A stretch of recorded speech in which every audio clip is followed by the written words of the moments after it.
Hello বন্ধুরা, তো আজকে প্রতিদিনের মতো প্রথমে আমি আজকে বিছানাটা ছেড়ে নিলাম। তারপর বেটার ঘুমাবার টাইম হয়ে গেছে, তোকে ঘুম পাড়িয়ে দিলাম।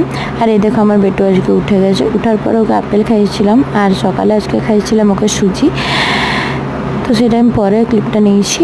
আর দিদা আজকে চলে গেছিলো বাড়ি। তো দিদাকে বললাম দুদিন থাকতে, কিন্তু দিদা থাকবে না। দিদার কিছু পার্সোনাল কাজ ছিল বাড়িতে।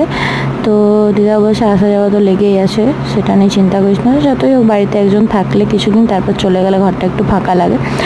আর একটা কথা, আমার সাবস্ক্রাইব খুবই কম আছে, কিন্তু ভিউয়ার্স হচ্ছে টুকটাক। কিন্তু কেউ আমাকে না লাইক করছে, না কমেন্ট করছে, না সাবস্ক্রাইব করছে চ্যানেলটা। তো পারলে একটু করে দিও। আর আজকে বেটুকে বিছাটা পরিয়েছিলাম কোমরে, কেমন লাগছে কমেন্টে জানিও।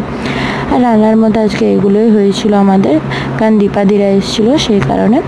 আর এখানে খাবার হয়েছিল, আজকে হয়েছিল চিকেন, বহুত দিন পরে হয়েছে। তো চিকেনটা আজ একটু ঝোল ঝোল রাখবো। প্রথমে চিকেনটা কষতে দিয়েছিলাম, এই যে কষা হয়ে গেছে, এবার একটু ঝোল করে দেবো। আর বেশি কিছু আজকে ভিডিও করতে পারিনি, তারপর বেটুকে চান করালাম। আর তারপর রাতে আটা মেখে